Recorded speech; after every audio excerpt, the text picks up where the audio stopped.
Halo teman-teman, Assalamualaikum warahmatullahi wabarakatuh. Perkenalkan, nama saya Erli Apriliani dari Pendidikan Kewarganegaraan Universitas Pendidikan Indonesia. Video ini dibuat untuk memenuhi salah satu tugas mata kuliah Kriminologi dengan dosen pengampu, Bapak Profesor Dr. Dasim Budimansyah MSI, serta Ibu Nisrina Nurul Insani MPD. Marilah kita simak bersama mengenai kebajikan-kebajikan dalam kriminologi.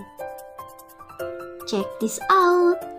Sebelum mempelajari mengenai kebajikan-kebajikan dalam kriminologi, kita harus mengetahui terlebih dahulu apa sebenarnya yang dimaksud dengan kriminologi. Jadi, kriminologi berasal dari dua kata, yaitu crimen atau crime yang artinya kejahatan, dan logos atau logi yang artinya ilmu. Secara garis besar, kriminologi adalah ilmu yang mempelajari tentang kejahatan.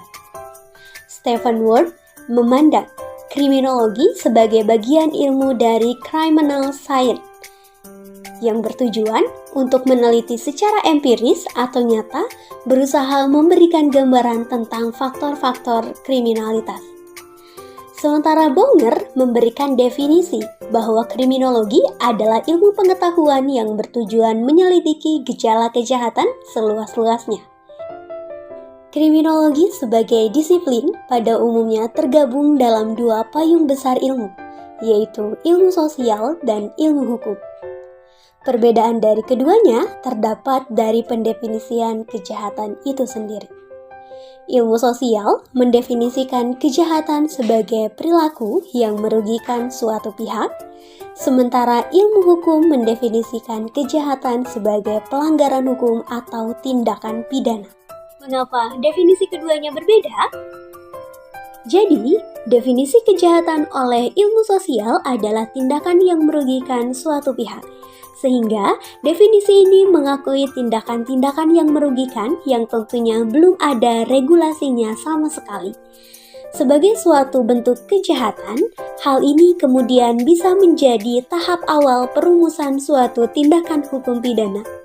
Definisi ini kemudian bisa melengkapi definisi ilmu hukum karena hukum itu bersifat non-reaktif yang pada konteks ini berarti efek dari pada suatu peraturan hukum tidak berlaku kepada kasus-kasus di mana peraturan hukum tersebut dibuat.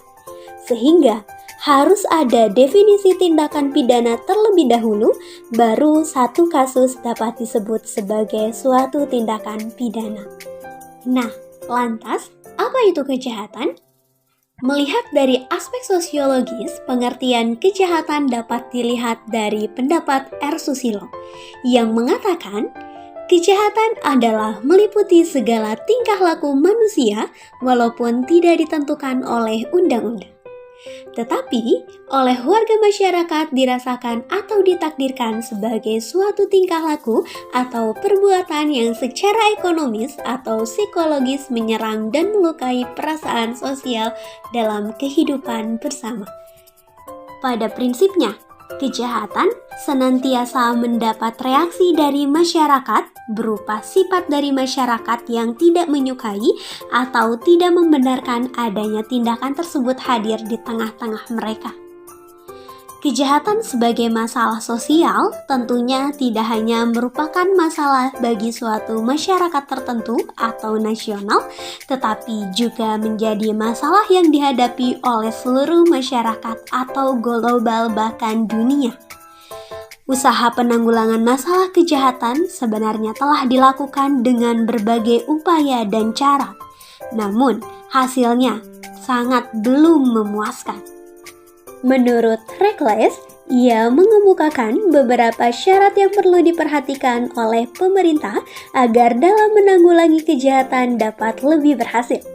Syarat-syarat tersebut ialah sistem dalam organisasi kepolisian yang baik, pelaksanaan peradilan yang efektif, hukuman yang berwibawa, pengawasan dan pencegahan kejahatan yang terkoordinir, serta partisipasi dari masyarakat dalam usaha penanggulangan kejahatan itu sendiri. Awaluddin mengatakan, ada 3 tipe pencegahan kejahatan, yaitu yang pertama, primary prevention, yaitu mengubah kondisi fisik lingkungan dan lingkungan sosial yang memberikan kesempatan terjadinya kejahatan. Hal ini dihadapkan terhadap lingkungan yang langsung dan spesifik dalam jangka pendek.